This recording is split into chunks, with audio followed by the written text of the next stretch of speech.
Look at it like this. Will you like it? Or you don't like it? 2 cages. 1 unsanctioned. 1 for the world title. Savage, I'm going to take you, your belt, and Elizabeth one more time. Woo! Hello and welcome to OSW Review, the old school wrestling video podcast. Filmed in glorious grapple vision and encoded with blast processing. Shut up. We chronologically critique wrestling storylines pay-per-view by pay-per-view. This is your host, the Irish boxer, Jay Hunter. Joined as ever with the Irish setter, Mr. O.C. How you do? And Irish coffee, V1. I was right. Cut that. It's episode 60, WCW SuperBrawl VI, and it's coming up right now.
Back in the saddle once again. Oh, I goddamn love that Bojack Horseman intro. It was amazing. And B for tweeting us about it was awesome. Yes. Yeah. Bag of coke for that man. Steve, we got a bit of feedback from the last show. Okay. This is from Captain Corky on Reddit, wouldn't you know? And he says this is about World War III.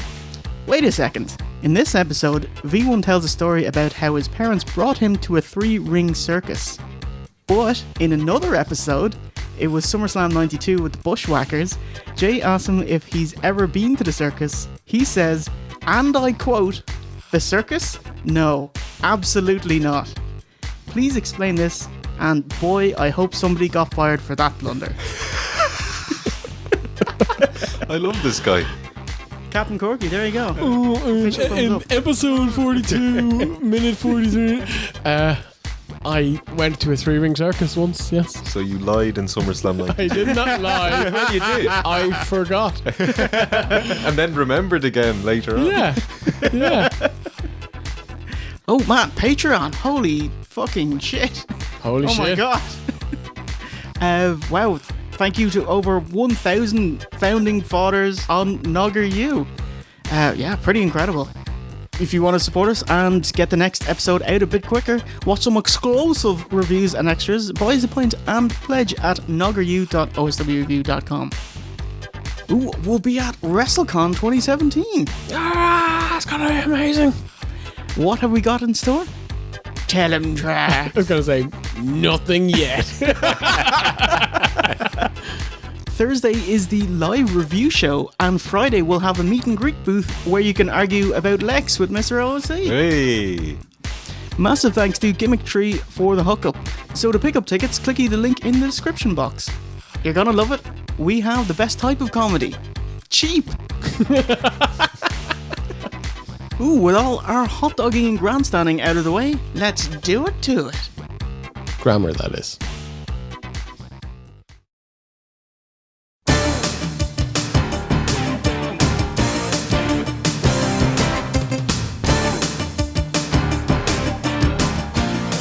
Before before we get started, it's time for your WCW main event. A couple of pre-show matches, eh? The Road Warriors steamrolled Bunkhouse Buck and Filthy Phallus in 207. Motherfuckers. Who better than Canyon? The Laughing Man, Hugh Morris, who was over the moon, pinning him in 228. So was that his gimmick that he just laughed? Mm-hmm. Well, what about Canyon? What was his gimmick at this time? Oh, he was a homosexual. You cannot say that. He was a heterosexual.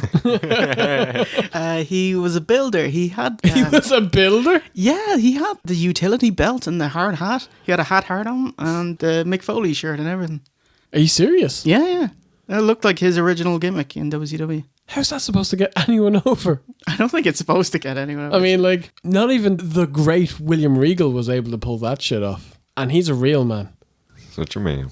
You know Shockmaster, when he dropped the Shockmaster gimmick immediately, he was still known as the Shockmaster, but he came out in a hat hard on and the utility belts as well. Are you serious? Yeah. Is that because he was just coming back to the place to fix the wall that you broke? Ooh, Bossman and IRS jobbed out Jumpin' Joey Maggs and Sergeant Craig in 214. Damn you, Craig. With your boy Jim Duggan doing a run-in with his 2x4. So all of this happened on a pre-show to this show. Mm-hmm. That's a lot of matches. Oh, there's one more, Steve. Your pre-show main event. Irish grandson Jim Duggan had a surprise opponent. Well, it was supposed to be a surprise, but when Taskmaster and Jimmy Hart came out, WCW put up the Loch Ness nameplate, spoiling the surprise. Oh. Duggan special, double DQ with a heel beatdown in a 5-star classic. Jim Duggan and Loch Ness. All right, and that's it. Let's get onto the main show. This monster away from... Oh, nice dental work. Ladies and gentlemen, FCI presents WCW SuperBrawl Wrestling. Tonight, in the cage, the WCW World Heavyweight title is on the line as Ric Flair challenges the champion, Macho Man Randy Savage. Anything goes. There must be a winner. Hulk Hogan steps into the cage against the Giant. It's SuperBrawl VI. And they are jammed to the rafters of the Bayfront Center in St. Petersburg. Good and evil collide in a battle of epic proportions. It's SuperBrawl VI. SuperBrawl Saturday? Can you afford to pay me? Your t-shirts are too tight. No, Lex, it's SuperBrawl VI or SuperBrawl V1. Very good. I want nothing to do with this show. February 11th, 1996, from the Bayfront Arena in St. Petersburg, Florida. 150,000 TVs tuned in at home. A sellout attendance of 7,200, despite 1,200 not paying. Those who did pay paid an average of how much per ticket? $22. 14. That was the last one. Yeah, 15. Yeah. $90,000 at the gate. That's really shitty. Yes. Welcoming us to the show are Tony Schiavone, Bobby Heenan, and returning from World War III, it's the American Dream, Dusty Rhodes, baby, for some insane, dusty commentary. Oh, he was off the wall in this show. Did you know that Tony Schiavone, he works in Starbucks now? Get out. He's a barista. It's like Better Call Saul. Oh, wow, yeah, a bit of foreshadowing there. Jeez, imagine getting served by him. Who ordered the latte?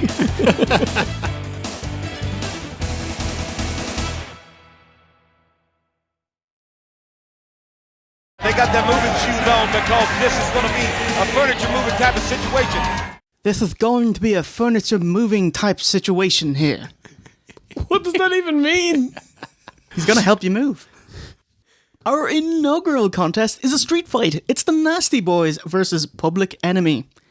The Nasties, hot off accepting their PWI Tag Team of the Year award in 1994, have done nothing since. Nope. That's a lie. They did win the tag belts once. Interesting tidbit, although Nitro was live, the C Show, WCW Worldwide, was taped in bulk. The Nasties won the titles at Slamboree 95, and they'd already taped a few months' worth of shows. So taping out of order meant the Nasties lost the belts 18 days before they won them. Whoa. Yeah. Public Enemy, in from ECW, best known as their East Coast feel-good hip-hop gimmick, who feuded with the much grittier Gangstas. Although they were offered a contract by WWF, they opted for WCW instead, debuting January 15th, just under a month ago, impressing people with a double-decker table senton on the outside, and having an entertaining battle with the Nasties at Clash of the Champions 32. It included using non-gimmick tables that didn't break. Oh, Jesus. Fucking carnies. Something Mafia does with the tables.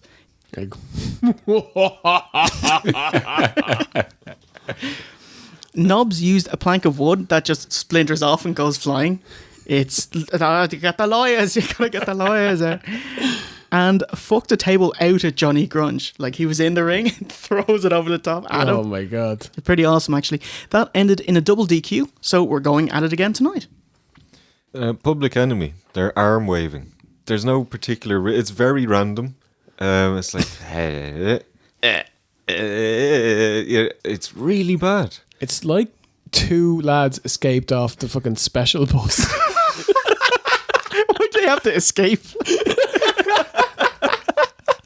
I was thinking, so Public Enemy are side to side and Nasty Boys are up and down.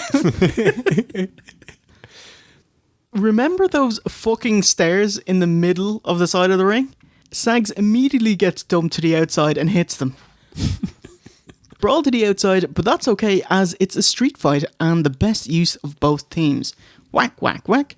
Head chair shots. It was mid-90s after all. Oh my God, so many. Like, they were kind of tame, so like it wasn't that bad, but still. There must have been 30 headshots here. Easily. Dusty works hard to get the word plunder over. He does. He goes back to it. Son of a plunder. Which means a slovenly brawl with weapons. And Brain retorts, a plunger is one of those things you use in a commode. No one sold in this match. Rocco Rock took 2 bumps through a table, and on the first one, he was the first person back up. That's just awful. Beep. Sag's probably the best in the match. Delivered an incredibly safe pile driver. I actually have that written down word for word, the safest pile driver I've seen in a while. It was on his lap on a tinfoil garbage can. Quite nice of him. Knobs, very clumsy the whole way through the match.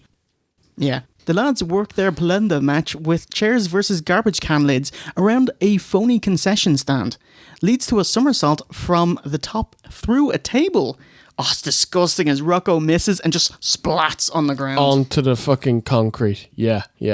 Just to be sure, this guy's dead, right? Oh, yeah. Yeah. They're both dead. Oh, my God. You know who's alive? The Nasties. Yeah. No, I actually have it written here, like, Public Enemy are so basic in their wrestling that they actually make the Nasty Boys look decent. Even, like, Sags. I'm pretty sure he's the only guy in this match who can do wrestling as opposed to brawling, like. Rocco breaks the table and Knobs picks up the scraps and the 3 in a fluff opener lasting 7:49. Heenan asks not to see a replay, and we don't. Very good. Can of Coke, Bobby. What'd you think? A mess. 1 billion pointless headshots. Public Enemy were awful. Their image was bad, their entrance was bad, their wrestling was bad, their selling was bad. These guys make the Nasties look like a half-decent tag team. Enough said. Quite disappointing. Their Clash of the Champions match was much better, and this had no selling or psychology, just repeating the same trash can lid to the head spots dozens of times. As a positive, the noise the lid makes sounds great. Yeah. Like it kind of cracks, you know? Captain America doesn't throw a shield like that. You know, when you look at a good street fight, I mean, Triple H, Foley, Royal Rumble 2000. Man, that's the pinnacle. Like. Yeah, but this, it's just hitting people with stuff. It's not interesting. You go back to WCW or ECW. And go back, they do. They actually do, but I'll tell you about that in a second. In ECW, Public Enemy used a ton of different weapons in their hardcore matches, and that just wasn't going to happen in Turner's PG WCW. So although they just had chains or tables, it never really got them over. They held the WCW tag titles for a cup of coffee, though, 8 days in September. They kept a paycheck until early 1999, returning to ECW to wrestle the Dudleys, before finally coming to the WWF. Right off the bat, they were fucked, never accepted, as they initially chose WCW over WWF back in 95. Somehow Bradshaw is to blame here. Brooms up your butts. After 2 months in the WWF, they bailed and went back to WCW until they were hoofed out after another 2 months. Oh my God. And that spelled the end of them on television. Both passed away over a decade ago. Rocco Rock had a heart attack in 2002 and Johnny Grunge in 2006 from sleep apnea complications. But they'll be best remembered for their initial run in ECW with their feel-good hip-hop personas and those music videos ECW would run to get their wrestlers over. It really is just like all power to Paul Heyman and how he got these mediocre acts so fucking over. Like, he's the best ever at it. There was a cool bit at one of the ECW house parties where they invite fans to the ring and everyone gets in and they start going, hooray, and they break the ring. Yeah. Yeah, really fucking cool.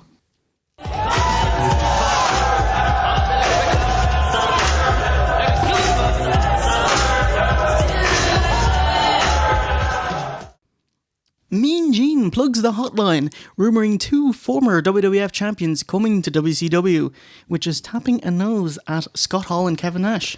Scott Hall was never... He was a champion in WWF. He was not a WWF champion. Yeah. It's disingenuous.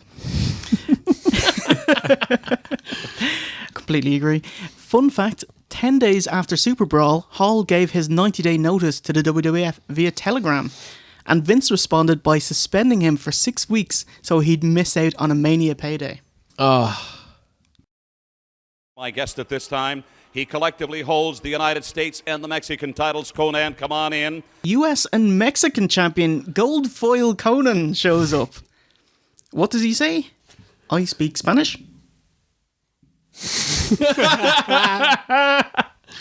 He lexes his promo, looking off camera and reciting his bland babyface, I'll try my best promo.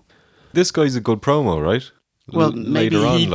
Turned into a great promo, yeah. Yeah. Like his promos with LAX and TNA were unbelievable. Yeah. But I pissed myself laughing when I saw this. He looks like a rapper from like a packet of roses or something like that. It's the cheapest, gaudiest gear I've ever seen. Well, cheaper and gaudier than Maximilian. It's maybe not gaudier. I would argue cheaper. Yeah. The deal was made. Johnny Bad is in there not only to get his title back, but the money will go back to her. What money is left that, as you say, Dallas spent on birds, saving striped birds and red pigeons out in Africa. The money will go back to her. What money is left? That is, you say, Dallas spent on birds, silver striped birds and red pigeons out of Africa. What? Insane dusty commentary. Match number 2 is a special challenge match. It's Johnny B. Bad versus Diamond Dallas Page. It's all or nothing. Johnny B. Bad, the TV champion, with Diamond Doll Kimberly versus DDP. Kimberly does her weirdly, overly smiley, sexless cheerleader routine. I thought it was cringy, like very unsexy, and she's a beautiful woman. Like, how can you make yourself less attractive than you actually are? This is how. She saves it, I thought, by getting Bad's spooter and blams the crowd. What's all this then? At Halloween Havoc 95, Bad took Page's TV title. At World War III, Bad took Page's wife as his manager. And now at SuperBrawl, Bad wants the rest of Kimberly's bingo money. Well, it used to be 18 million. How much has DDP blown through in the last 4 months? I know the answer. Well, 18 minus 6.6. Bang. Oh, yes. 11.4 million. How are you not dead? That's a lot of drugs. We see an oversized check for the remaining 6.6 million made out to CA $H. That's not legal tender. That's very smart on DDP's point. There you go. We can't cash it. Was that Linda Hogan in the crowd? Kablamo, Steve. There you go. Very good. really? Yeah, Linda is in the crowd there. Foreshadowing. Following her divorce from Hulk, she got 70% of his liquid assets and over $10 million. I think that's so gross. Why That's would so you awful. get more than 50? What? It's so he wouldn't pay alimony. He doesn't have to pay. Yeah. What are you? His kids are all grown up. Alimony is just to the wife, right? Like, you don't... That's child support. Yeah. Yeah. Oh, sorry. This is like 19-year-old baby. DDP and Mero have generally been off the main TV show since last time, waiting for the next OSW episode to wrestle. We just can't get away from them. No. Mero pulls DDP to the outside and Heenan calls for a DQ. It's like, yes. They were like talking about, did he pull him over the top ropes and does that count as a DQ? I'm like, oh my God. WCW, it's what, 96? Get over this shit. Yeah, it's one of the rules, the archaic rules from Bill Watts back in the day. He brought it in not as a gimmick for heels to break. It was like, no, legitimately, don't do it. I will fine you. Fucking hell. Reversals, and Bad has a nice wrist lock into theatrical float over arm drag. Good stuff, lads. I thought they were looking tighter again this month, you know. Mero keeps up the pace, but DDP gets 2 bollocks for a leapfrog and throws Mero into a hangman, aka stun gun. And he tapped his temple because he's smart, you see.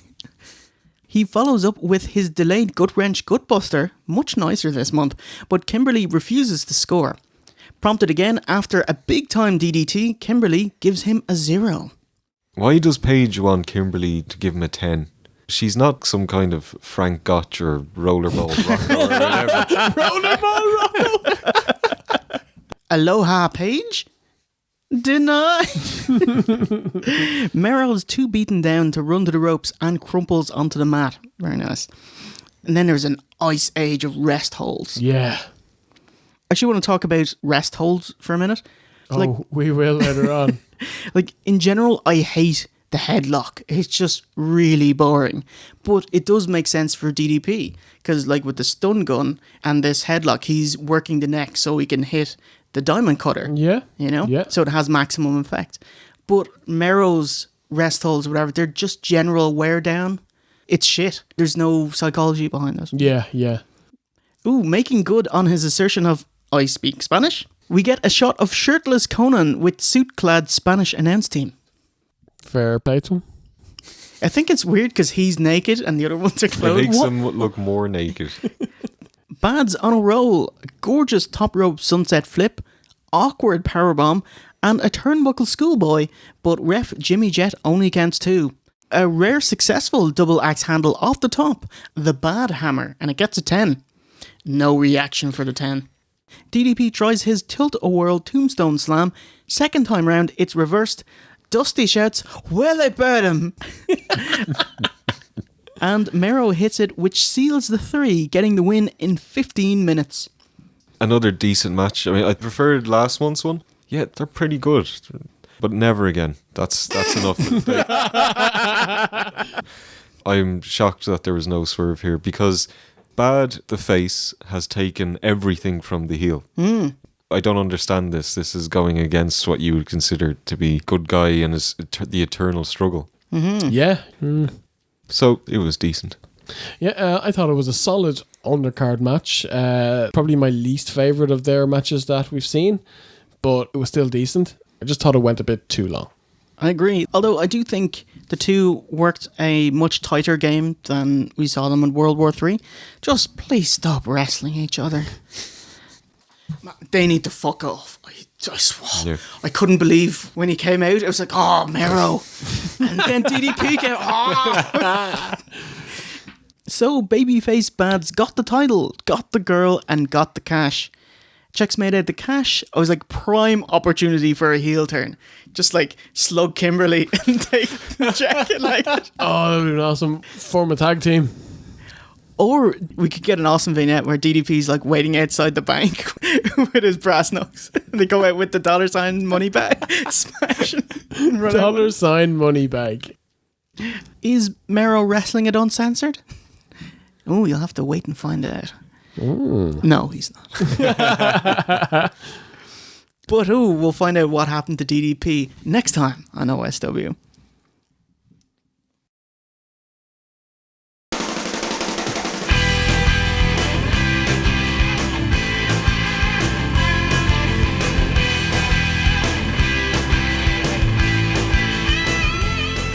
Match number 3 for the tag titles. It's Harlem Heat, baby, versus Lex and Sting. What's up with you and Luger? Oh, come on, Mean Gene. Babyface Sting and heel Luger are still best buds, despite Lex having a couple of dodgy moments, like costing Sting the match at Starrcade because he said he blew his knee out and he held Sting to stop him getting back into the ring. He's like, help me out, mate. And I lost the match. He also caused Sting to get hit with Jimmy's microphone.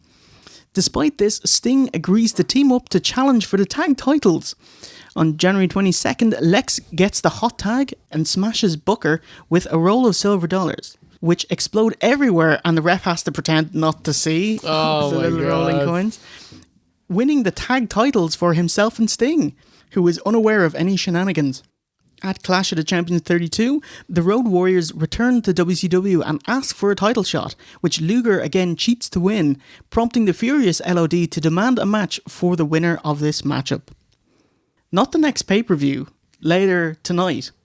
That's quite heelish, isn't it? Yes, Fuck you. definitely. It's the same shit as WrestleMania 10, where Lex won the coin toss and therefore had to wrestle Yokozuna, and the winner would go on to face Brett, who lost the coin toss. In this case, the champions have to wrestle twice. It's like, no, winner between Harlem Heat and LOD get to face us. That's Yes. how it should be. And This shit. maybe even not on the same night. Yeah, Next yeah. fucking month, and then we'll build it up Yeah. for a month. Because that's a big match. Also, I love this build. Yes. I think it's brilliant. And it's not rushed. This has been going on for months. He's not a full heel. He's kind of heelish tendencies. But they're friends, so you give him the benefit of the doubt and you keep on trusting him. It's fucking awesome. I absolutely love it. Jay, this better pay off. This had better pay off. Every Luger match pays off. Although Luger is technically still in the Dungeon of Doom, his only link is Jimmy Hart, who comes in to help him cheat. Dungeon of Doom have business to attend to. He doesn't show up. He's in his own storyline with Sting. There was a bit on Nitro where Sergeant Craig is looking for someone to manage him. It's like he went up to Mongo at the commentator's desk. Hey, manage me, no thanks. And he goes up to Jimmy Hart when he's cutting a promo with Lex. And he's like, hey, I'll be a manager. Can I be in Dungeon of Doom? And Jimmy Hart says, take your shirt off. Let's see. And he takes it off. And he's like, look at Lex. Now look at you. Ah! Hilarious. And then he just goes away. Oh, with his like Charlie Brown walk.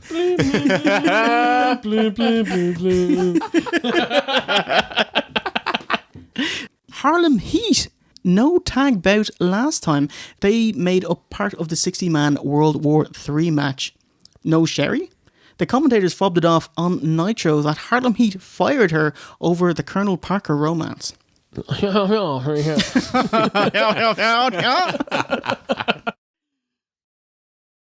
Match Mean Gene, match Mean Gene. So it's time for Mean Gene. Harlem Heat are backstage to chat about their upcoming match with Lex and Sting. They spout some awful shite. This was terrible. I have to say, I actually thought Stevie Ray was the better out of the two of them here. I thought Booker T's promo was awful. Stevie Ray says grand larceny and birds of a feather. Booker T says sissified suckers. See, I was right. Sting and the Lexorcist come out together to Sting's theme. What a team player. Yeah, and Sting's theme is played later on as well. Just FYI, by this point, the man called Sting was aware of Luger's cheating. On WCW Saturday Night, he told Lex that if he's gonna keep winning that way, he can have both belts. Cool. Luger tags in and gives us just a taste. He's like, ow! Ah! There it is. Teamwork abounds with Luger and Sting. Luger big for it, the big foot, and a forearm shot. How about that? Yeah. It's the best gimmick ever. And it's not just selling, he does it when he's doing moves as well. He'd be like, club to the back. I don't remember this on WWF, honestly. I really want to go back and watch some old WWF Luger stuff and see if he was, or if this is when, like, now I'm next level selling. Like, this is me hitting my stride. Advanced wrestling. Thankfully, this is the storyline of the match. Stinger and Lex as a team are out of sorts. Weak-linked Lex spends the match selling, which is great news for us. Do you see his stomping a mud hole? He's like, Outside, they're ready for this one. Thousands turned away here. But if you were one of the ones turned away, Harlem Heat and miss a big elbow. Booker misses an elbow. But Slickly recovers via a spinneroonie and Harlem sidekick. More Luger selling. Stevie Ray is fucking useless. Ooh. All he can do is a power slam. Punches and kicks. Slap on a rest hold. 10 on 10. Seriously, Stevie Ray though, fuck him. He's useless. It took 7 minutes of this match for Booker T to tag out. Stevie Ray comes in, looks sloppy as fuck, drops Luger, and then tags back out again after less than 60 seconds in. The game plan, and they really have this legging under. Whoa, here we go. Boom. Scissors kick, and it's time for the finish. Hot tag to Sting. Ref doesn't see it, but fuck it anyway. The ref follows Book and Stinger to the outside, leaving Stevie Ray prime for Road Warrior Animal's cheap shot with a lead plate. The same lead plate Luger used to beat LOD on Nitro. How is it the same one? Did, like, Luger not take it back with him, or did he, like, dump it there beside them so that they'd have a weapon the next time? Because that's really stupid. A similar lead plate. The commentator is, oh yeah, it's to hold the door open. I was like, really? You couldn't get That's like your a weapon. Rubber door jam, you know what I mean? So he throws it on point. And this leaves Lex to do a slow reverse Canadian destroyer. Like what's the opposite of it? Boop, boop. Lex gets the win for his team, retaining the tag team titles in 11:49. Yeah, they're oddly heelish by LOD, but the prophecy is fulfilled. We get 2 Luger matches tonight. Yeah. Well, Steve, this is your boy. Take it away. I appreciated that it was a lot of Luger time. I thought he did well. You know, he sold quite well. Obviously, he had his little noises. Otherwise, it was one of those old school tag team matches where Harlem Heat, they cut off the ring and tagging in, doing moves, tagging in. Punchy, kicky affair. But overall, very, very nice. I really thought this match was going to be better. It felt like a WWF tag team match. Like you just said there, very punchy, kicky.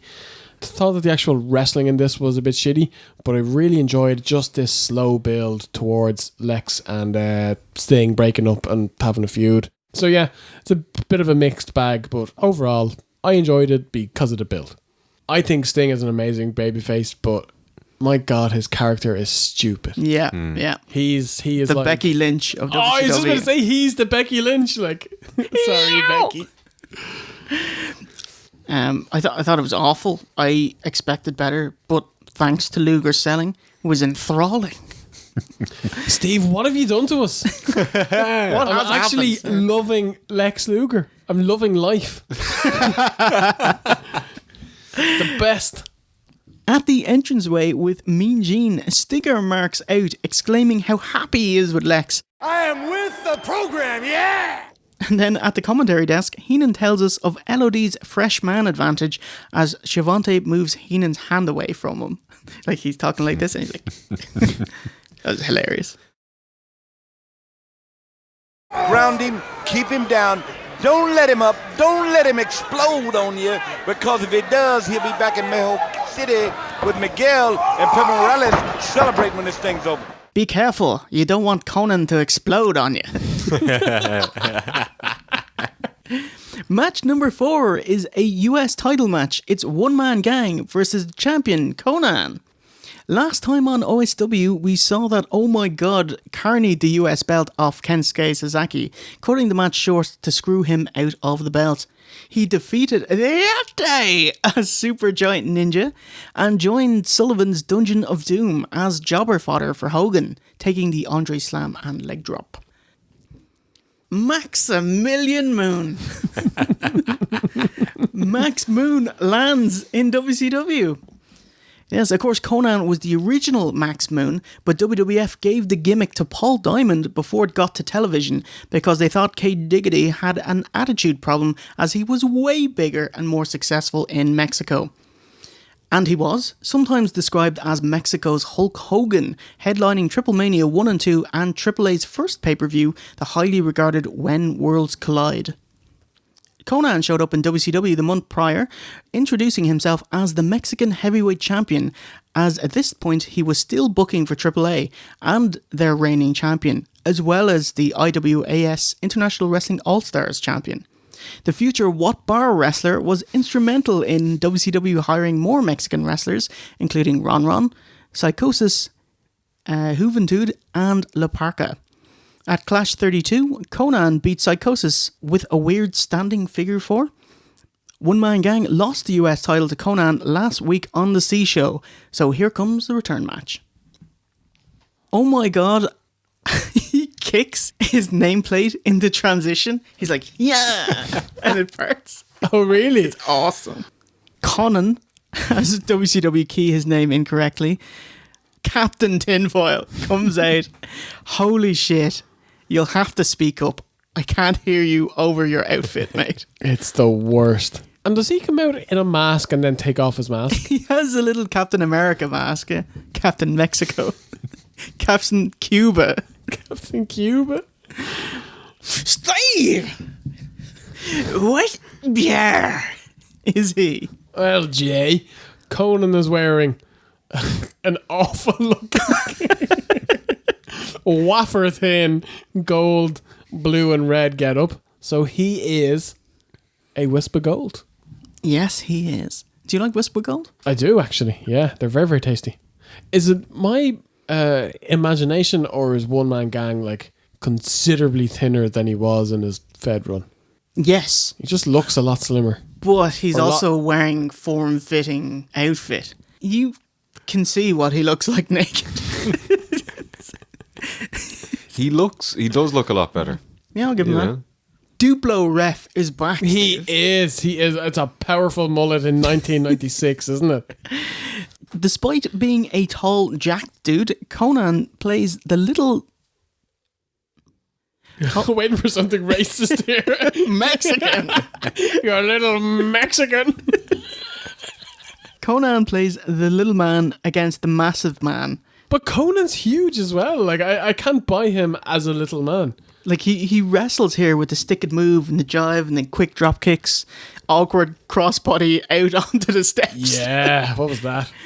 But I just thought Konnan rushed too much. Obviously, Oh My God can't keep up at this pace, but Konnan couldn't keep up at that pace. So it's like, slow down, mate. Yes. The match would benefit greatly from it. One Man Gang with a nice sidewalk slam and untheatrical 5-knuckle shuffle punch to the throat. Awkward flip into Hurricane Rana followed up by a missed double leg missile dropkick. So That embarrassing. flip it was really bad. And then he kind of stayed on the mat, like he just wanted to go get To his happy place. He's just like, please, ground, just open up now. The commentators immediately sandbag it as well. Oh my God splashes him, but pulls him up after 3. I was like, is he alright? Like, you know. But then Konnan's like, beep, and you're grand. You're just dying. Morto. Yeah. Scarlet Morto. Scarlet Morto. Akeem misses a desperately telegraphed Brett's rope splash. K-Dog goes off the top rope. He goes to the top again. This fucking bungled somersault body block. It was really bad. A senton cannonball. He bowls over Akeem for the 1-2-3, retaining the US title in 7:27. This splash that he misses when Konnan rolls like way too early, and then he just lands on his feet and kind of falls forward. The state of it. He was going to do that anyway. There's no way he's going to do a proper splash. A splash? No, he's not. No. Don't bother. If you're not going to do it properly, stop. Yeah. Probably could have just said that before the match started. Don't bother. Yeah. It was exactly as I expected it to be. Your point about Konnan, actually, it resonates. He is too big to be doing this stuff. One-man gang is bollocks, so there's nothing to see. Bad match. Oh my god, it's done. He shouldn't be wrestling. Konnan was quite sloppy and rushed. Didn't seem to really be all that confident in himself or his opponent. Don't watch this match. It was terrible. Konnan really tried, you know, but this was awful. It was like Botch City. Just an uncoordinated mess. A terrible pay-per-view debut. Yeah, just come off like a couple of pickle smoochers. Wouldn't you? So right. This is his first match on pay-per-view. You want to try get this guy over. He's your US and the Mexican champion.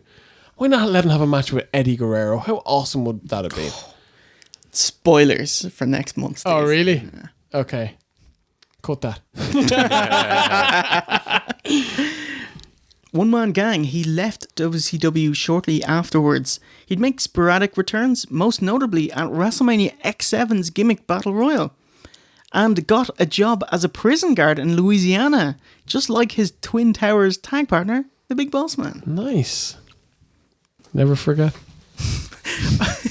I love that t-shirt. It's every so amazing. Year. I've posted it for 5 years in a row now. It will eventually get over, will it? Cody, we've got kind of an interesting situation here. Apparently a sewer pipe broke. Every time somebody flushes the biff up on the next floor, we get a little something coming back down here. But that's totally a different story. Gentlemen, come on in. Hawk Animal. Mean Genes with LOD explaining their heelish antics. Payback for Luger cheating. That makes no sense. You screwed Harlem Heat, not Luger. Yeah. I was like, oh man, when it shit rains, it shit pours. Like, this was a bad promo. Yeah. I just like, Animal does his typical shouty 80s promo in 1996.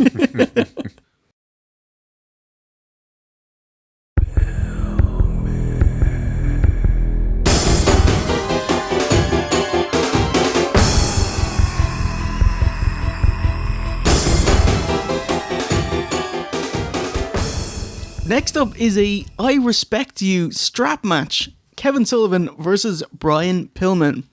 So in WCW at the moment, there's two top baby faces, Hogan and Macho, feuding with two heel factions, Dungeon of Doom and the Four Horsemen. Whenever Hogan and Macho would wrestle, either Dungeon of Doom or Horseman would run in, and inevitably the two heel factions would brawl, because faces like each other, but heels hate everyone. During this time, Arn Anderson was the front guy for the Horsemen. In an amazing segment on Nitro, both factions attended. Arn made a truce with the Taskmaster to stop the factions warring. Flying Brian would make a great addition to the Horsemen, but the loose cannon didn't. He was off the rails, from little things like not dressing in a suit when Arn told him, this is business, you gotta come in a suit, to bigger things like intentionally aggravating people, like pulling Heenan's headset off. Heenan just went, oh, what the fuck are you doing? Wait a minute, wait. No, what the fuck are you doing? Easy. Heenan actually had to retire from managing because he had neck problems, so that's why he started broadcasting. And he was completely thrown off by it. After Pillman got in Jimmy Hart's face, like he was jumping and hooting in his face, Arn just walloped him back in line. Nice. Taskmaster's like, this punk has no respect.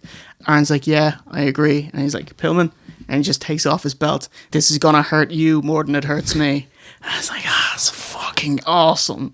I wish we got WCW in Ireland when I was growing up. I know I would have been a huge fan of this guy.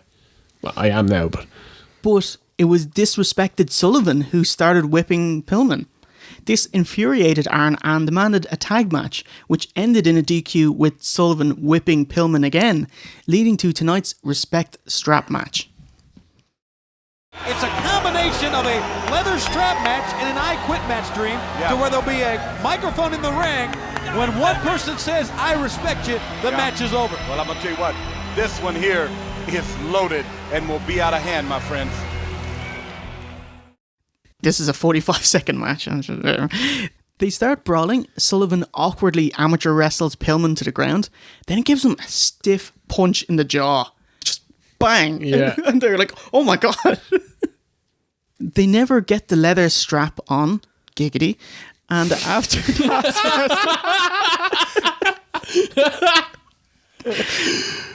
Taskmaster takes a few lashes, Brian wrestles the mic from the bewildered ref and says, This is what Aretha Franklin meant. You, bookerman. I respect you, bookerman. The shocked commentators repeat it, omitting the last part, obviously. 136 and Pillman is done, leaving the ring and flipping off the crowd. it actually was really great. Like, it actually felt like a fight as opposed to, you know, like a wrestling match. Oh my God, Kevin Sullivan, I had no idea you had this in you. I never thought I'd say it, but I wanted to see more of a Kevin Sullivan match. I know. In ring, Sullivan looked really disappointed, not even having unfurled the strap. Like, he was like, surreal awkwardness as they're obviously trying to sort out something in the back. Jimmy ushers chino shorts and polo shirt clad Arn Anderson to the ring. That's not a polo shirt, dude. That's a shirt. That's a shirt, jeans. No, not jeans. Wearing Shorts. Wine Borstel-homed shorts. Awful. If you wanted to sell that he was not expecting a match. Yeah. Yeah. And then the white socks and the hiking boots. Oh, yeah. Borstel boy Anderson. Love it. And Arn and Sullivan have an impromptu match instead. Makes no kayfabe sense to have an I respect you match with these two frontmen of their factions because they literally said they respect each other. Yeah. Sullivan's problem was with Pillman. Oh, this match is bollocks. You're combining two of the worst gimmicks in wrestling in one match. Strap match plus microphone.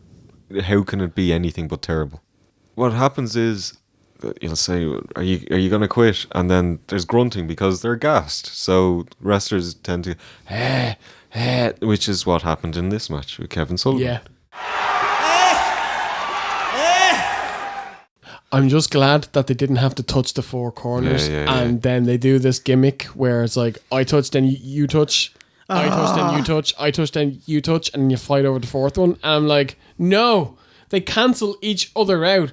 You're up one after the 3 turnbuckles. That's how it is. The rules. Kicks, knees, wrist holds with the strap. Felt completely unprepared and out of sorts. Like, they don't sell each other's moves. They have a ring post spot, runs to the ring post, and then they pull Taskmaster in. Yeah. I suppose they're trying to, like, a shoot kind of thing. We don't shoot, sell this stuff. I don't know. Yeah. Terrible. This was bollocks. The fans didn't have a clue what was going on. There was no even heat. There was no booze for it. It was just like, what am I watching? Unexpectedly, Ric Flair is the voice of reason. After 3:45, he comes to the ring and tells both of them that himself and Giant need to focus on taking out Macho and Hogan. The crowd boos, and Flair says if he wanted a fan's opinion, he'd take his wife and make a woman out of her. A truce is called as Arn and Sullivan shake hands and leave. Did you say that this was only 3 minutes and 45 seconds? Whoa. It felt really long. Time does funny things when you're watching bad wrestling, doesn't it? Holy shit. Yeah, so what's the background? Ooh, with Pillman here? Awesome. Was it a shoot? No. Pillman, Bischoff and Sullivan concocted this scenario where Pillman would be a double agent that went to ECW and then he'd come back to WCW as a red hot act. Referees, commentators, and production staff, and of course all of the wrestlers, weren't in on it, as a match that was supposed to take 12 minutes was over in 1. When Brian got backstage, himself and Bischoff had a fake argument and Pillman went home. To sell the story as real, Pillman convinced Bischoff to legit fire him. And, yes! And Eazy was on board. Gotta work Dave Meltzer, you know. 6 days later, Pillman showed up on ECW CyberSlam 96. Cuts the promos of his life. They're really good stuff. You're not running this interview. I am, because I'm Brian fucking Pillman. Knowing he was free, Pillman just stayed in ECW and then went to the WWF. It's awesome. I love this story so much. He outworked the workers. Yeah. The moral of the story? Don't work yourself into a shoot. It's brilliant. He just outsmarted everyone and then had his own fucking way. Fun fact, Pillman was the first wrestler to get a guaranteed contract in the WWF because Vince didn't want him jumping ship again. Ah. Yeah, I loved the Pillman Sullivan stuff. Definitely felt real, looked real. Then the Arn stuff, no, not so much. And Flair coming out was fine, you know, he did his usual stuff. But yeah, this is something that I would, at the time, I know I would have been really interested to see what would happen next. I'm impressed with the lengths they went to keep. It's very strange. This shoot a work. This work a shoot. I actually absolutely loved it. Like, I thought these characters, Taskmaster, Pillman, Arn, even Flair, like, although exaggerated, I thought they felt like real people. They're amenable to compromise through reason and a common goal, like the way Flair was able to get Taskmaster and Arn to stop fighting. I love the work shoot aspect of this entire segment. I thought it was like fascinating. Like, even though Arn's match was terrible, it was bad. It looked like they were scrambling to put out of their minds what had just happened and they were trying to put together a match. So compelling and grounded in reality. And we got the very real swerve of Pillman never returning. This kind of thing is something only pro wrestling can do. And that's awesome. How's that for a slice of fried gold? Eric Bischoff is each and every one of these motherfucking smart marks rolled up into one giant piece of shit. Oh, it sounds like the halfway point of the show. It's time for the ad break questionarium. I actually have a legit question this time. Oh. What a tag team from our last review, World War III, have done porn? Who's Tom Stamos? Take one look at them because you're going to be seeing and hearing a lot of them. We build vans factory direct. Don't be mistaken by the middleman. Eliminate the middleman. Come directly to our plant. Buy one factory direct. Dusty, tell him. You know Dusty Rhodes Magazine does not tell you no lies. Don't lead you astray. Right here, Tom Stamos is going to be in your hearts, your souls, and your mind. Because you can come to the factory right here in Georgia and get what you want to get for the littlest price of all. What tag team from our last review have done porn? The answer is... Smelly Dick Slater, has to be. That's, yeah, Bunkhouse. The answer is...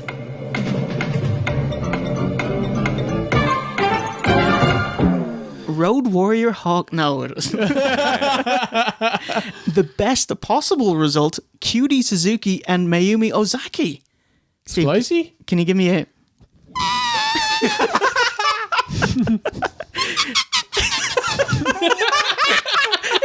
You guys can't see that tandem gestures. Absolutely. Where?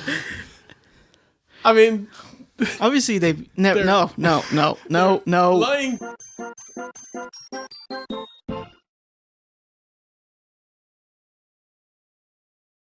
Back with Mean Gene. He's with Jimmy Hart and the Giant, who's in goth standby mode, hair over face, and Mean Gene boots him up, boop, asking for Hogan. Like a volcano, he's gonna erupt all over him. Giant claims that Hulkamania will end after their match. Best of fucking luck, mate. Yeah.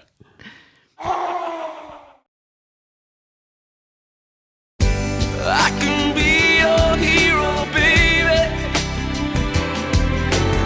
You can take my breath away. Match number 5. It's the Road Warriors Hawk and Animal versus the WCW Tag Team Champions Sting and Lex Luger. The Road Warriors are back. Remember episode 29, SummerSlam 92? After Hawk was given the boot from WWF, he went to New Japan and tagged with Kensuke Sasaki as the Hellraisers. Animal's back was fucked, but after 4 years off, he'd healed. Sasaki was a main eventer, so the Legion of Doom returned to American soil. WCW signed them before Animal was 100%, so what was Hawk up to in those couple of months? Drugs. Having shit matches. For example, Bossman landing on his own taped fist to lose, and no-selling a pile driver from Meng. Animal re-debuted at Clash 32, and the Road Warriors asked for a shot at Sting and Lex tag titles. LOD were furious at Lex for cheating in their title bout, and made sure he won earlier tonight so they could face off right now. Animal re-debuted. Do you know what else re-debuted? The Roid Belly. It was back with a fucking bang, wasn't it? Oh my goodness. I thought, like, the LOD entrance, you know, the fabled Road Warrior pop, fans did not care. Yeah. Save us, Lex. You're our only hope. Luger doesn't want to wrestle. It's a fair request. He already won one match tonight. In storyline, it's because he doesn't want his comeuppance. He partakes in some head-to-the-back teases. How long was this? It was like 7 minutes, maybe. 6 minutes, yeah. Oh. Yeah, very good. Yeah, actually, they dragged this out to waste time because of Pillman's strap match. That finished 11 minutes early. I'd quite enjoyed all of this. Yeah, so did I. I didn't think it went on too long, actually. I was happy enough. After some serious cajoling, Stinger convinces him to come with. I thought it was quite rare to see a face-painted wrestler in Sting fight the face-painted LOD. Like, And they're both like black and red as well. Yeah. He's orange on black, maybe. Kick off with Hawk botching a neck breaker and scrambles to recover. You can see the difference in speed Hawk works at to sell his gimmick as a slow power man, and when they botch, they scramble really fast. So you can see what he is capable of working at. Yeah. And he finishes with I swear I'm not a shit wrestler, here's a regal stretch. Although I think Sting might have bumped a bit too early for it. You know, it's... Actually, he does fall before Hawk, and he probably a theatrical slow turn. So yeah, actually, probably Sting's fault. Yeah. Stinger tags in Lex, finally, who plants his foot into a neutral corner as a cagey chicken shit heel should. They're still trying to build up Luger as a cowardly heel. Heels should be cowards, by the way. I hate the fucking tough guy heel who just wins. It's kind of bollocks. Like The baby thing. yeah, pretty much. Luger in the corner. The story of the match is neither team gains dominance. They just take turns selling and going on offense. Animal takes a Stinger splash and Hawk burns his tag by breaking up a Scorpion Deathlock, which is an unspoken rule where you can only legally break up a tag once before getting DQ'd the second time. What was Luger doing right there? I was shocked at how much the Legion of Doom were giving to these lads, because these guys don't sell for anyone. Yeah, good fucking job. Luger wants in bad. Luger. Eyes ablaze, and Luger. Sting does a Road Warrior no-sell from a suplex, and it disintegrates into a big schmoz on the outside. I loved that spot. Animal takes one and boop, no sell, and then immediately Sting takes one, beep, no sell. I was like, yes, this is awesome. And then the match just schmozzes. And Animal hits Lex off the steps, and it was his biggest like, You gotta beat the legal man. And the ref calls for the bell. The match is thrown out. Technically a double countout at 13:56, meaning Sting and Lex retain. See you again next month. Somewhere Jim Duggan is very proud. It was okay. Very punchy, kicky stuff. I loved the build-up, Lex refusing to get in the ring and Sting trying to reason with him. I know it's a slow build, but I would have liked to see a little bit more progression of that during the match, and we didn't really see any of that. But I blame Sting. He wasn't up to speed. He's kind of intermediate wrestling. But I blame Sting. He wasn't on board. No, he couldn't keep up. And then the end, I assume they're just going to have a rematch now? Yeah. Totally spot on there. The match was okay. Nothing special. I thought the first few minutes were great. Lex not wanting to get into the ring, Sting having to talk him down, just building up to their feud. The match itself, other than a botched spinning neck breaker, I can't think of anything else from it. And then the finish was bollocks. Oh my God, this was worse than the Harlem Heat match. Yeah. And that was bad, you know? Stevie Ray bad, you know? And once again, Lex is the only saving grace. So my synopsis, whoa, gah, ow. Ouch.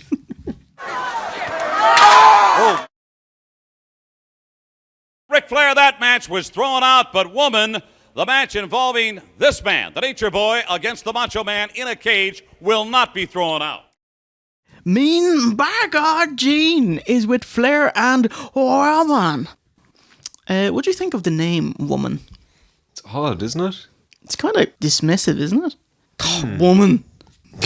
Or I suppose any word can be like that, you know. She's not good at talking. She's whisper quiet.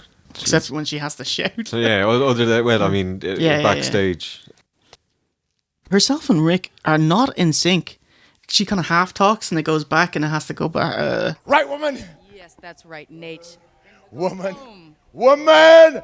Oh, woman! Woo! Will there be a ride on Space Mountain? Slick Rick will have a woman on his left, Liz on his right, but won't tell which one he'll be with. Woo!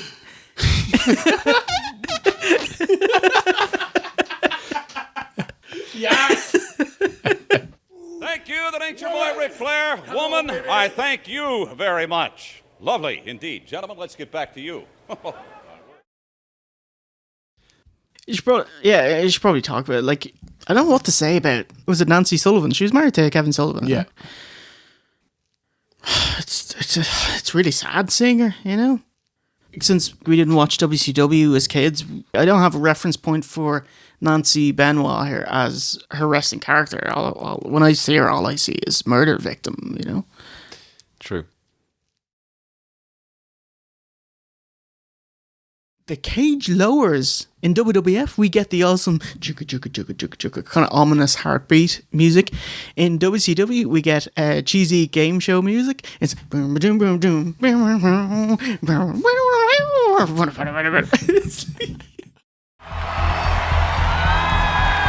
is a perverse, vile, diabolical structure. As the cage lowers here at the Bayfront Center in St. Petersburg, we await what should be two gigantic struggles. Kind of like that. Kind of ruined the atmosphere. It wasn't intimidating structure. It was like... I mean, did you see it? Actually, it wasn't intimidating. It was like kind of off. The like front side of the cage was normal, and then the back one is like angled. Oh, lads, you had one job. Shavante says we're in for two gigantic struggles. It's like accurate. Ooh, we're already back with Mean Gene. That's enough time to shuffle Flair off. With no music playing, Macho runs in and says, Stop the music! Regarding Liz, we used to be bonded and now we're tight. I was like, that's really sad. You got divorced and now we're tight. Anyway, he goes into full Macho mode, saying it'll be complete mental insanity. The mega powers. We are cool. Which was powerfully uncool. The commentators take a moment to ponder the upcoming match A little bit of visual humour as Tony has to prod Heenan to turn around whilst Dusty's talking bollocks. He's like, hey, pay attention. That was quite funny, actually. Heenan underlines that Flair's looking for that 13th world title and Savage is in for the fight of his life. It's like when you were in high school and you had your girl and Bobby had his, and I said, meet me down by the pond in the back of the old shed. We got an old chicken wire cage there. Let the girls stand outside and let's get it on inside. And that's what we're going to have, an old-fashioned inside. That's where we want to keep it. And that's what we're going to have, an old-fashioned inside. So they're going gay for pay. Oh my God.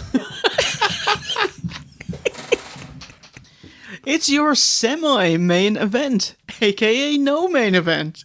It's a featured bout. Ric Flair with Woman challenges Randy Savage with Liz for Randy's World Heavyweight Championship. As World War III went off the air, Savage couldn't celebrate his first WCW title win as Hulk got in his grill, whining about the fuck finish that he booked during the match himself. Because I deserve a shot at my belt. Macho's been having a shitty title run, needing Hogan to break up Giant's pinfall, Lex interrupting, and later on, Lex actually beating Macho clean with the torture rack. Splicey later on. With Horseman interference, Savage swiftly dropped the belt to Flair at Starrcade to end a 1-month title reign. With new valet Woman by his side, and initially Deborah too, Savage won it back the following month on Nitro. Post-match, we finally got the Savage promo telling Hogan off, saying, You're celebrating this match like you won it. I won it. You're clowning around the ring. Don't embarrass yourself like that, brother. Nice. Savage was still friendly enough with Hogan to team against Flair and Giant at Clash 32, with Hulkster revealing secret weapons, Super Bowl footballer Kevin Green and Miss Elizabeth to be at their side. How are they secret if you just told everyone? And one of them's by his side. To lure viewers away from Raw, Nitro touted world title matches almost every week, mostly ending in fuck finishes. And on January 29th, Woman heel turned on Savage as she choked him with a camera cord, leading to a Horseman beatdown. Woman is their new valet. Enduring more beatdowns, Macho furiously blamed Liz for not warning himself and Hulk. So tonight, Macho can get his revenge and Rick gets his rematch. Why a cage? The stip wasn't added until the go-home show, presumably to stop heel run-ins. Michael Buffer spouts some lies. He says there are thousands at ringside. Even Rosie is at ringside, is it? Millions watching on pay-per-view. 150,000. Potentially. And there's a double cage rumble. No, there are 2 single cage matches, neither of which are rumbles. It's quite pedantic, but you know, fuck you. I don't like him. I just think he's boring. Bruce Buffer's amazing. Yeah, he gives it socks as well. Yeah. Flair grabs the mic and gives Liz one last chance to come over and kiss a real man. He's so great. Yeah. Macho grabs the mic and says, "Oh no." That was awful. Tons of hot dogging before the match, stalling for a long time. A bit worrying. You expect that from Legion of Doom, but not Macho and Flair. Yeah. Randy goes for a quick cover, but no pinfall count. Oddly, Duplo ref is legitimately preoccupied locking the door. Fuck's sake, mate. Is he going to get over Duplo ref? Flair and Macho rest hold in the corner and just start giving out. My fears are founded as after 2 minutes, Flair just clocks the ref, followed up by a stomp. Oddly, Duplo ref shakes it off pretty quickly and officiates as if nothing happened. Yeah, awful. You'd be furious. If so, and gave you a stomp for good measure. So fucking cheeky. However, there's one thing that I loved about it. I think Tony was saying is okay, well, obviously he can't be DQ'd, but this is going to cost him a lot of money. That's great. That's really sharp. Big slam off the top rope, and Macho applies Flair's figure 4. Rick reaches the ropes, but the ref kicks his hands off it. That's absolute bollocks. When is it ever legal for a ref to put his hands on the wrestler? Yeah. But, well, what are they going to do? How Exactly. do you mean? It's no DQ, so you're powerless here. Yeah. The ref, he can do what he wants as well. He's not going to be DQ'd. Prove me wrong. I suppose this is the payback for punching the ref out. He's just going to try make you lose. It'd be great if they talked about that. If they if they had worked that into the plot of the match, I'd have been like, yes, the agent that booked this, give him a raise in 2016.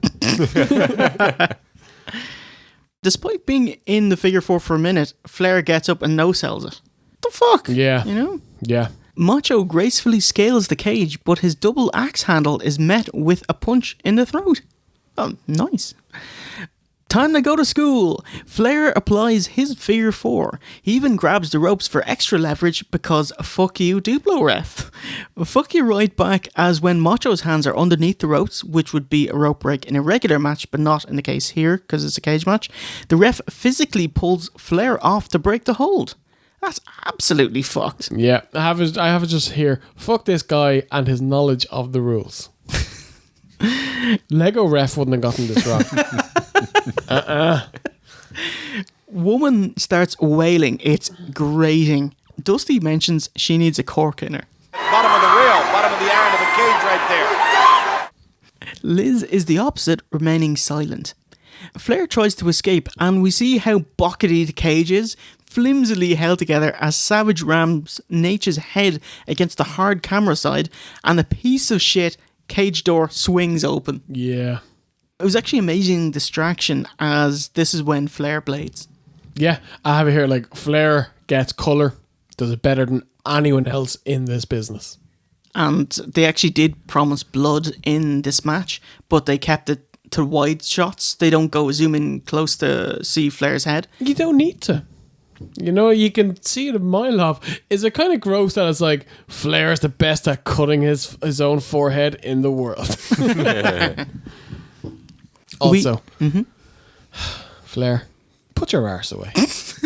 He loves it. He loves getting it out. Him and Triple H. Yeah. Yeah, we get the Triple H arse out spot. And then the timekeeper erroneously rings the bell at a 2 count. 2! It is not over! No! Don't ring that bell! It's not over! He said 2. Isn't it a timekeeper's job to wait until the ref does the pew, pew, pew, pew? Sack him. And surely he must know what the finish is going to be as well. I would imagine so. Yeah. It's kind of par for the course. This match is all over the place. Time for the finish. Woman's got some freedom powder, but Macho sees it, skillfully drops down to avoid it. However, Liz takes off her shoe and hands it to Flair. Nate uses it, and after 1852, 1, 2, 3, and we have a new 13-time WCW champion. Woo! A Liz heel turn. What do you think? Not a good match. Oh, it sucks to say that about these two. 2 of the greatest of all time. It was terrible. I mean, I can't think of any spots other than botch spots. Most of them involve the referee. Also, the finish when, like, woman misses with the powder, but, like, Savage still kind of sells it a bit. I don't know. I hated it. Absolutely hated this match. The only, like, move that they did was just throw each other into the cage over and over again. And Flair got his arse out a couple of times. Bad booking, bad match, bad story. Actually, I thought it was the best match on the card. I thought it was quite good. I mean, I'm not saying it's to the standard that these lads can clearly wrestle to, but I was entertained. The Liz heel turn, fine, but it was unnecessary because woman has shoes as well. She could have just, given one of her shoes. It was unnecessary. You haven't talked about Hogan yet. No, he's next. He's next. A massive disappointment since everyone was off tonight. 2 of the very best wrestlers of all time. 2 of my favourites. But we got lots of stalling, hot dogging, no selling a lengthy figure 4, ref bump that's immediately forgotten, bullshit ref calls, 2 house show arse spots, compounded by the bell being rung for a near fall. I give him props though. I didn't see a heel turn coming for Liz. I know Flair teased it a couple of times already, but I didn't, and I still don't buy Liz doing a heel turn. It just smacks of storyline scripting. Like, she is not the vindictive type of person that would turn heel. She just wouldn't be by Randy's side. Small point, they also should have sold it by her kissing a real man afterwards. Yeah. Savage can't even lose in peace. As Hot Dog Hogan belts it out to the ring to ward off the heels. A dazed Macho has to share the camera time with Hulk as they head to the back. And just, because Macho's on the ground and everyone's crowded around him. And so all you can see is Hogan directing traffic. It's fuck's sake. Right in the eye, the same fate that happened to Hulkamania. That's exactly right. Let's just go back and take a look at this. He's the worst. I mean, like, he had to hated him. Like, other than the fact that he made lots of money with him, he had to have hated him, like, in real life. But it's like everything Macho does is tied to Hogan somehow, I was like, Steve, did you know every Macho title reign somehow involves cunt Hogan? Are you serious?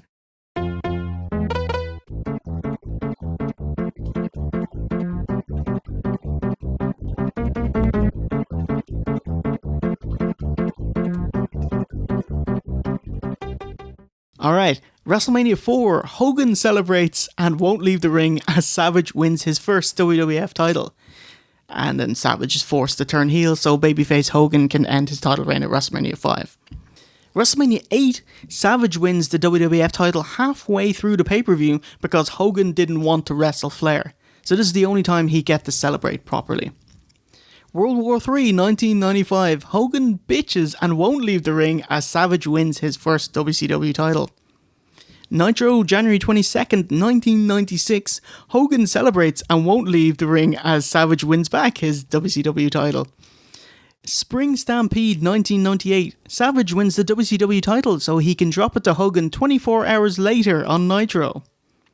And finally, Bash at the Beach 99. Savage wins the WCW title so he can drop it to Hogan 24 hours later. Cunt.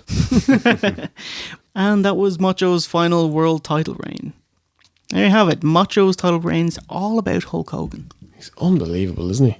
They hated each other like 10 years ago, right? Macho, when he can make money with him, they kind of put aside their differences, but now he hates him as a person kind of thing. Which is really annoying because after Macho passed, Hogan's like, oh yeah, we made up. We were really tight, brother, And he inducted him into the Hall of Fame. And I was like, Hogan's the last person Macho would want. Yeah. Should have been Lanny. Yeah. What a guy. What a guy. Love that guy. It's like freaking Homer and Grimy. My name's not Nick Bockwinkel. Back with Mean Gene. Hang on. It's Pirate Hulk Hogan. Yeah, brother. The Cunsters got an eye patch as he was jabbed in the eye with Liz's shoe on Nitro, you see. He dropped some unnecessary personal info of Macho, saying, Maybe it goes back to 4 years ago when they separated man legally. Why is this being dragged into wrestling? Keep it away. Maybe it's it's a shoot. The shoot becomes a work. It becomes a shoot. Yeah, that's fucking true. Yeah, they separated summer of 92. Yeah. I remember they were trying for a kid and Vince just gave him the belt instead. And he was like, right, I'm on the road. And she was like, oh, fuck that. Oh, Hogan mentioned his cage match is unsanctioned, meaning there's no ref in the ring. You have to escape to win. And instead of Liz, the Hulkamaniacs will cover his blindside. God and the Hulkamaniacs will cover his blindside. Oh, fuck off, Hogan. What's that guy gonna do?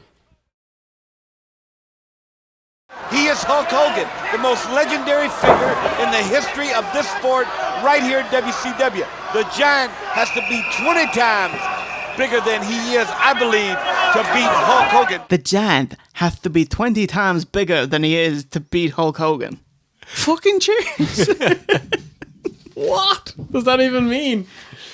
It means even if you were 140 feet tall, you're still jobbing clean to Hogan. Notice anything? This means that it's time for a main event.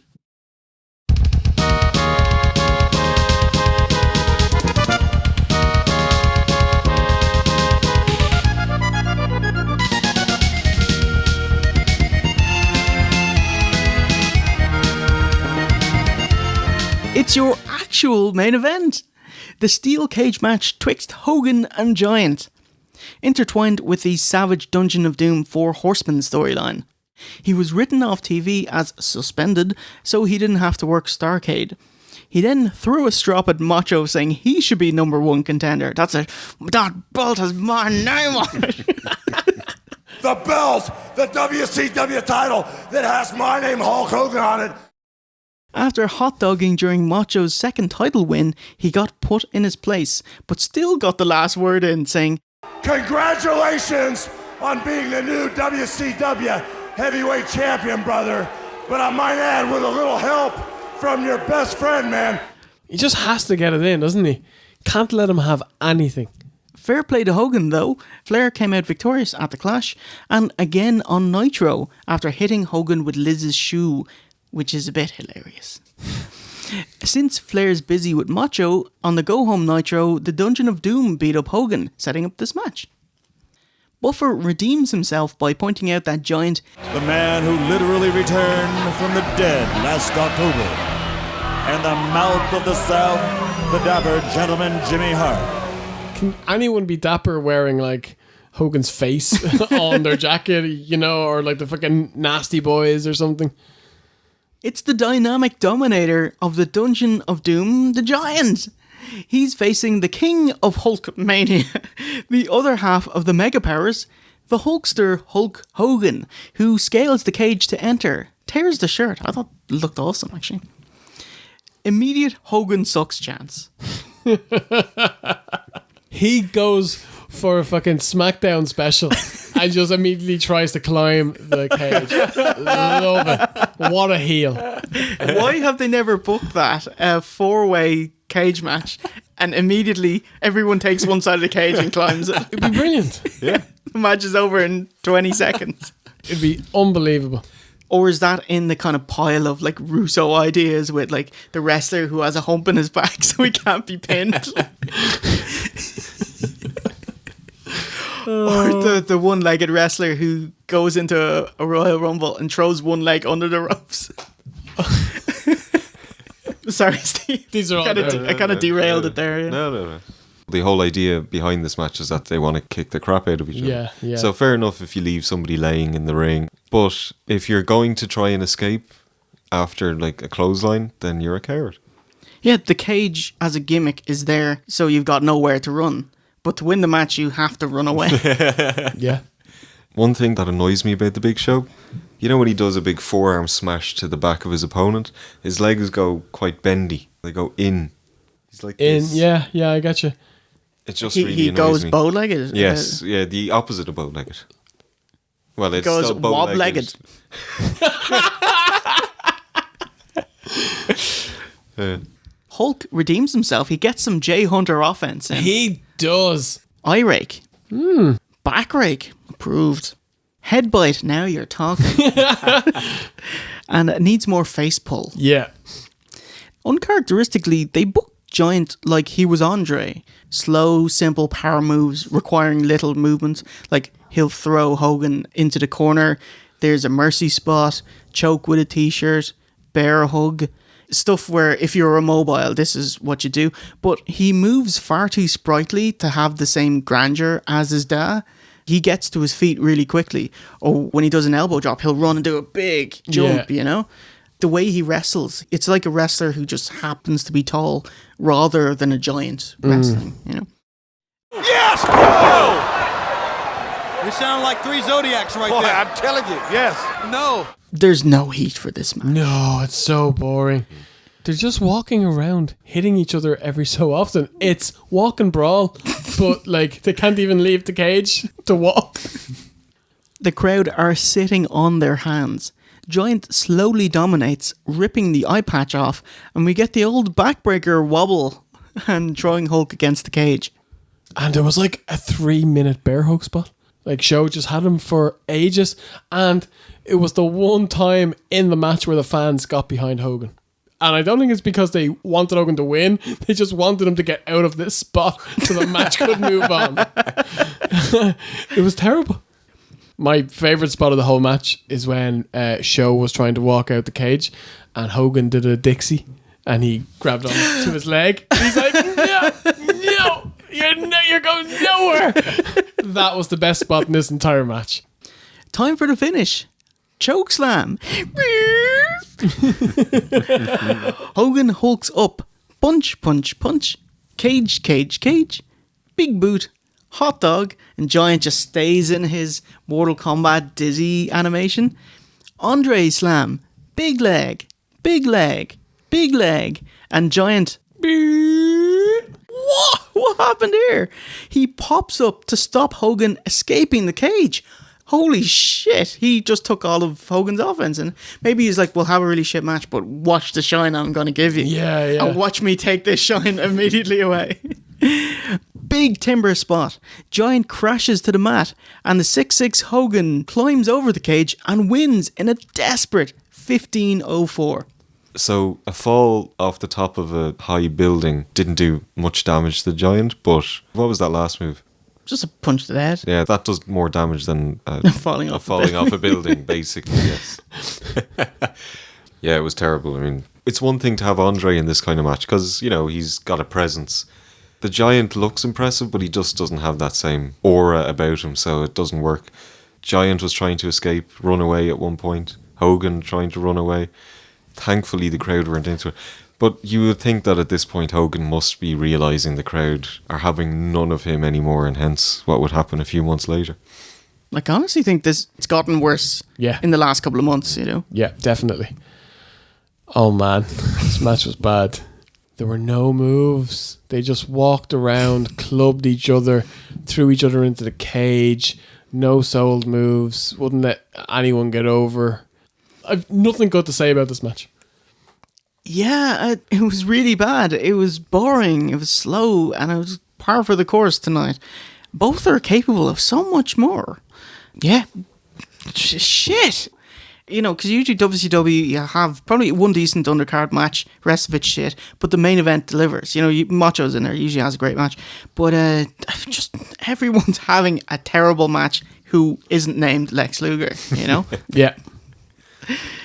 Yeah, no time to celebrate. Sullivan brings a chair and the entire Dungeon of Doom get in the ring as Hogan fucking fights off all of them. What is going on here? At least he has a chair. That's the only saving grace. 7 people.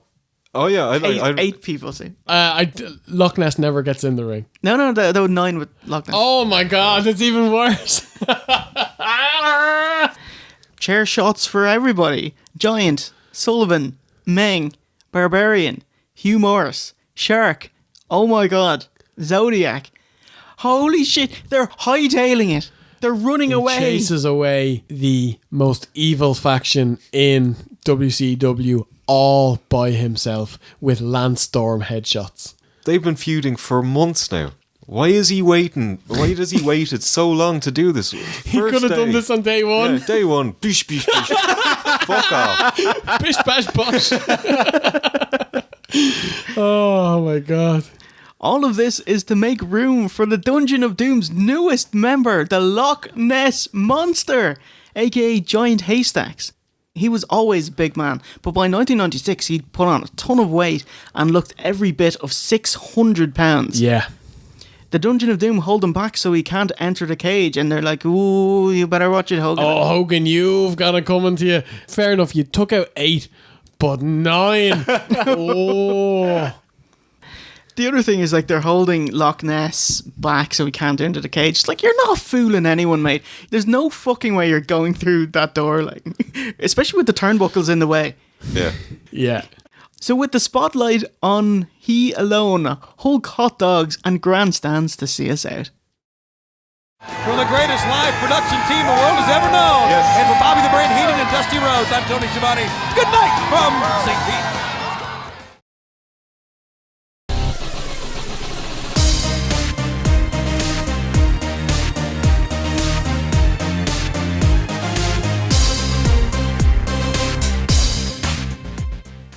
So let's take it to the aftermath. Welcome to the aftermath. What do you think overall? Really poor show in general. Quality of matches not good. Best thing about the show, I think we can all agree, is Lex. Yep. Yeah. Steve, this is like 2 shows in a row where Lex is the runaway favourite. Yeah. The stuff he's doing with Sting is really, really smart, and I think he's playing up to the character very well. I think the show is actually worth watching for the Sting Luger stuff. Otherwise, there's nothing here that you'd need to see. This is the worst show we've watched in a long time. Other than Hardcore Homecoming, like I can't think of anything that's been this bad in well over a year or two. The only things I liked about this show were Lex and his build up with Sting. DDP and Johnny B. Bad was okay. I thought Mean Gene was great for the entire night. And I thought Ric Flair cut 1 or 2 decent promos. Nothing amazing, but they were decent. Just everything else sucked. Public Enemy, you're shit. Nasties, you're shit. Stevie Ray, you're bollocks.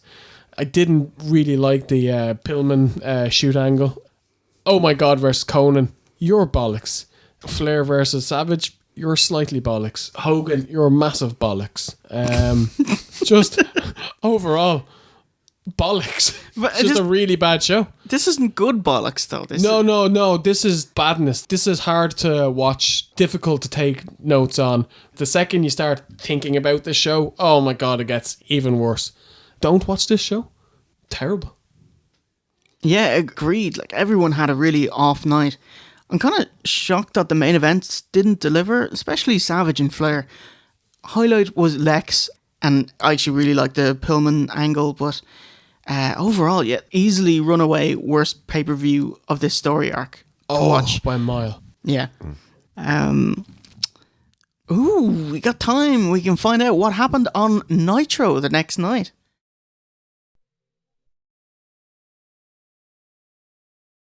Good evening, ladies and gentlemen. I'm Gene Okerlund, and I'd like to welcome you to WCW Nitro. Bischoff brushes off Pillman, saying he's history, and that's it.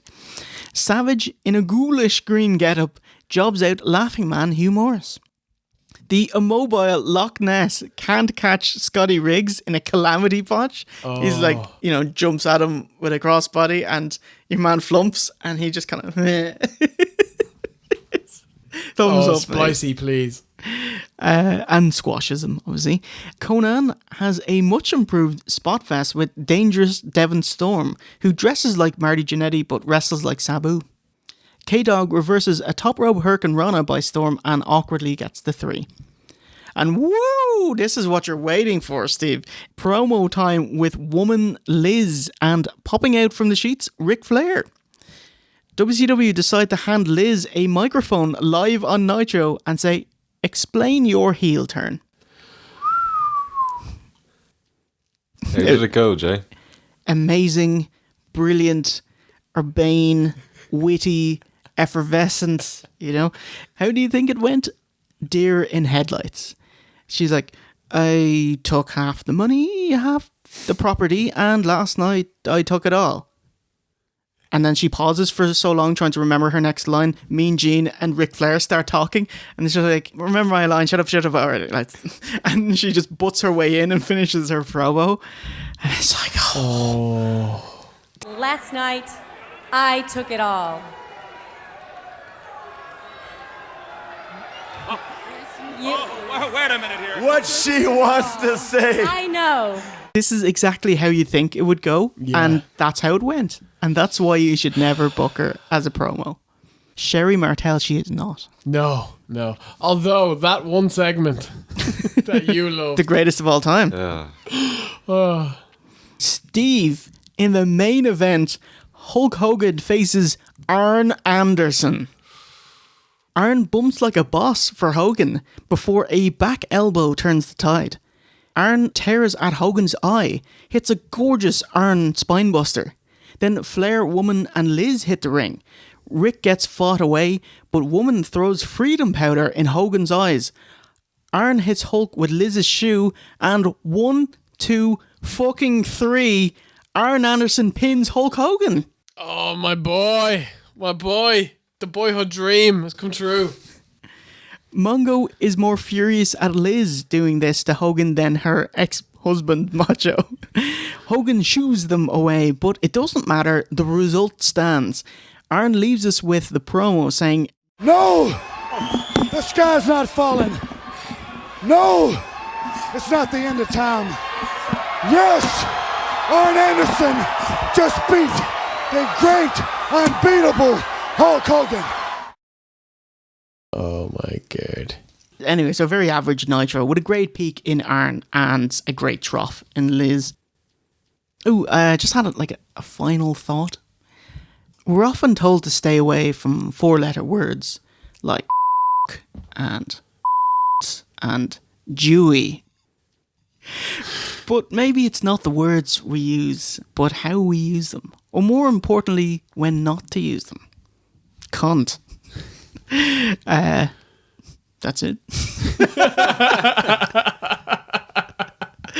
We will be back next time for the final piece of the Dungeon of Doom story arc with Uncensored 96.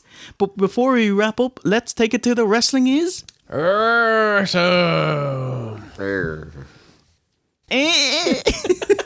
segment.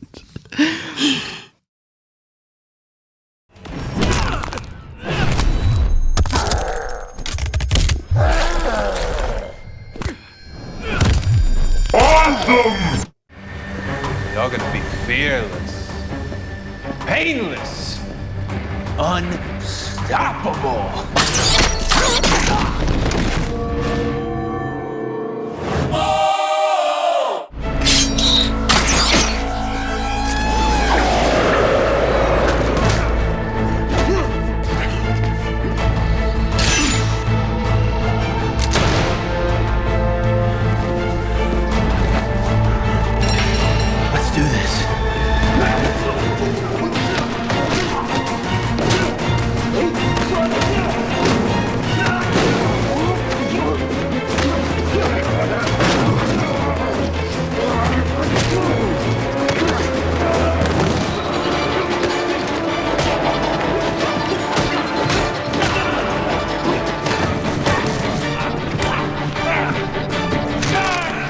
Thought we've been over this. You can't hurt me.